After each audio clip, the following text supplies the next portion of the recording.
Stacy, and I was working in Dr. Albert Kim's lab this summer with glioblastoma and neural stem cells.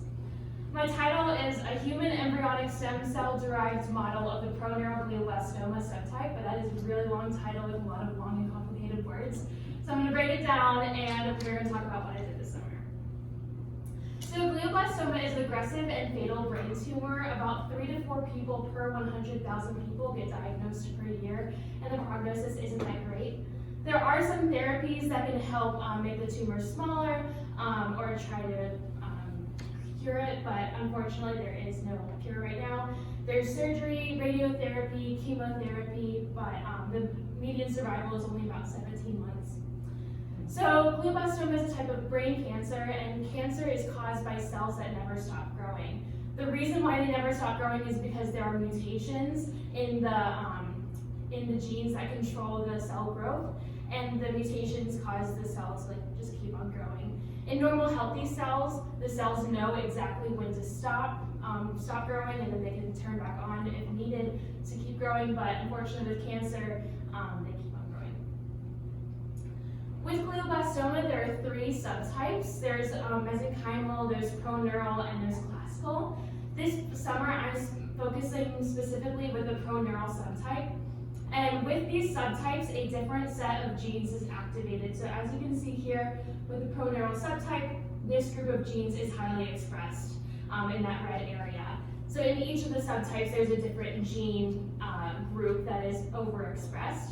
This is also what makes glioblastoma so hard to treat, is because there are multiple different subtypes and they're all pretty different.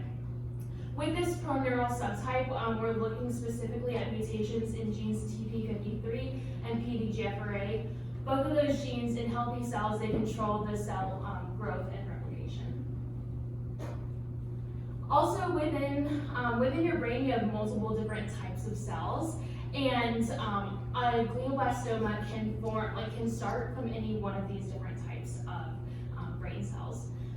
Originally, scientists thought that glioblastoma were only made up of one specific type of cell, or it was only made up of one cell per person, per tumor. But actually, we've recently found that glioblastoma actually can have multiple different cell types, and that also makes it really hard to treat, because if you have all these different cell types and then these 3 different subtypes, no 2 glioblastoma are the same, which is really difficult to treat.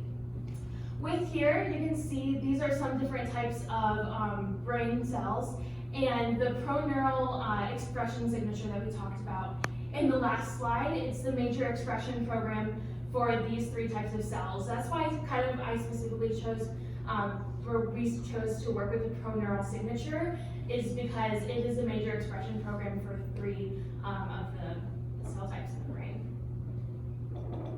So here is kind of the evolution on how you get your brain cells. You start with the zygote, with the sperm meeting the egg, and then you have a bunch of embryonic stem cells in your body.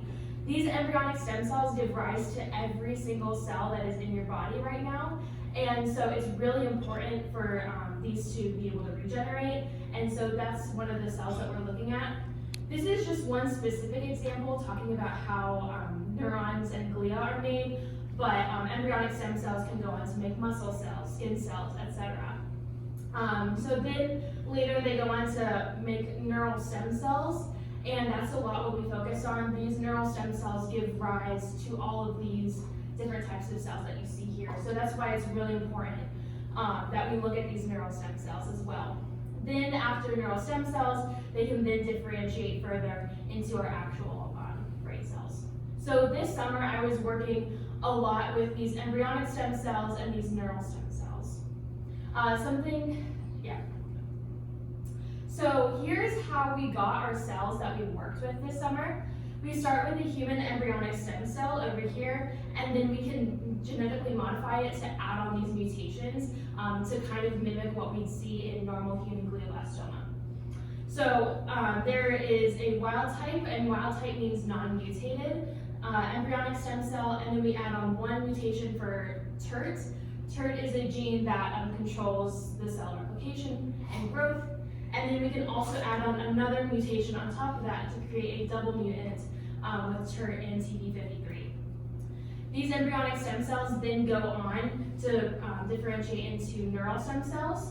And with our neural stem cells, we have our wild type, which is not mutated. We have our single mutant, we have our double mutant, and then we can add on a PDGFRA gene mutation. All of these genes control cell growth, and that's why we're choosing these.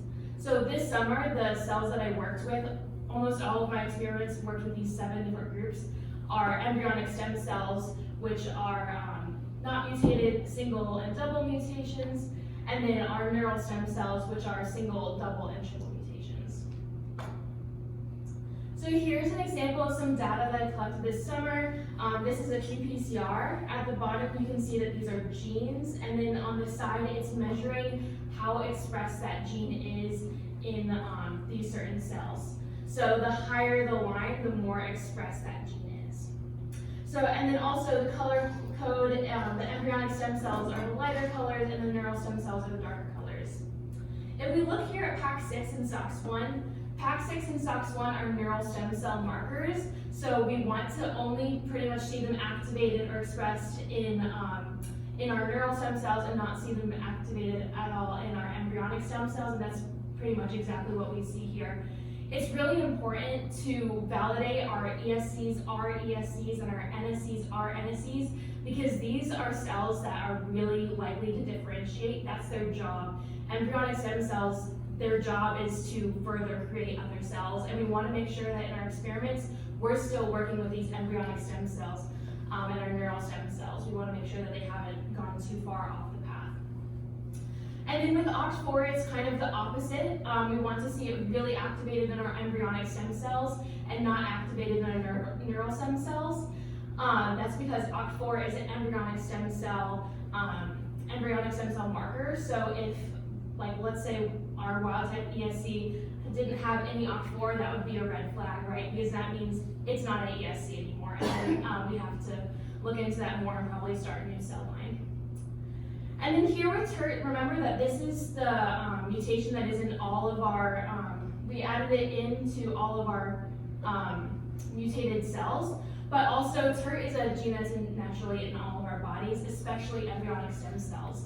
The reason why it's so high is because TERT controls like cell growth and cell regeneration, and that's the job of the embryonic stem cells, is to keep living so that you can have all your cells in your body. This is pretty expected on all of this whole graph.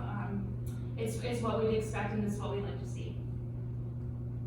This is a Western blot. So with Western blot, this is protein. All of these are different types of protein on the side, and then at the top, these are our different neural stem cells that we've been working with.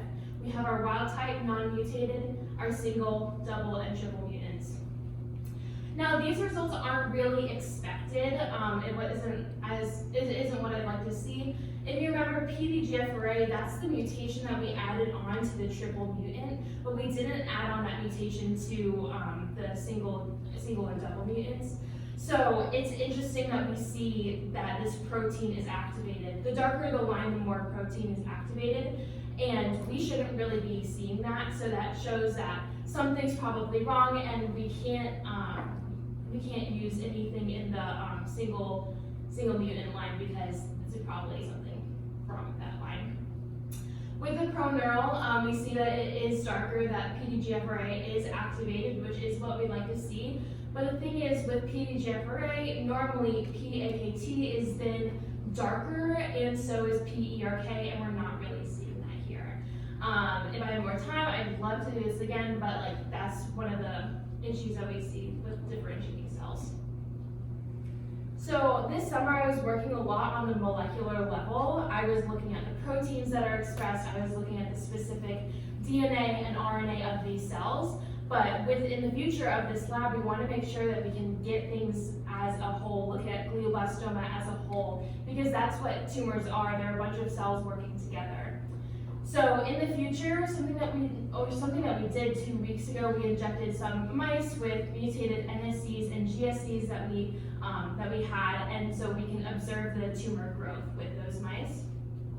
And then also we can compare our mutated stem cells to actual human glioblastoma cells. Because remember that these mutations that we added on, they're to mimic a human glioblastoma cell, but we want to be able to compare them and make sure that what we're working with actually does resemble what's actually happening to people out there.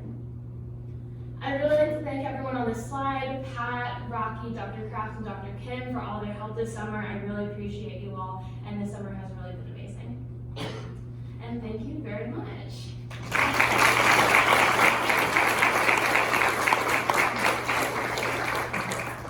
I'll take any questions if you have any. I have a question about kind of the idea that glioblastoma cells are stem-like. I understand that there's like controversy in that approach to research, so I don't know if you or like Dr. Kim knows like what makes glioblastoma stem-like.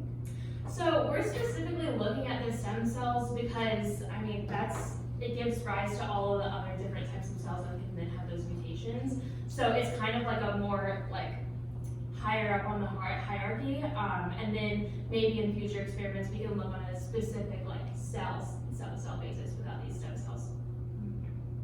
And also, a benefit of working with these stem cells is that they regenerate, and so it's easy to keep a cell line and stuff like that because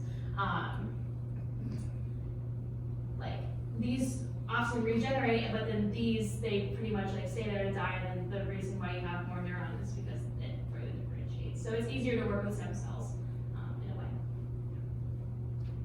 Yes? In the introduction, you mentioned the different subtypes of glioblastoma, and I'm wondering if in the clinic, when somebody gets diagnosed with GBM, is there anything done to try to determine which subtype they have, and does that affect the way that they're treated at all at this point? I'm not exactly sure what happens in the clinical setting, but I'm sure that a way that you could do it is by like looking at the genes that are activated within an actual patient. That definitely seems like that's where we're headed as a field. But right now there is no like specific like cure that we have for any of these three subtypes. So there unfortunately isn't anything that we can do specifically for any one of these different subtypes. Even if we acknowledge that the patient has, let's say, a proneural subtype, we can't really do anything different right now. But hopefully in the future we can. All right. Well, oh yes, where's that?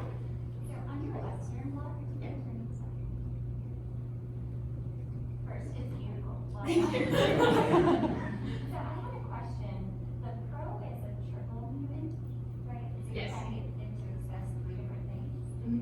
So I was wondering, do you think part of the problem is that the cell just can't handle making like the protein machinery is just getting overwhelmed because if you've got too much protein, and that's why. That could be it. I think, but there has been Western blots in the past where it's worked out well. So I think it's just my cell line, but yeah, it has worked in the past. So.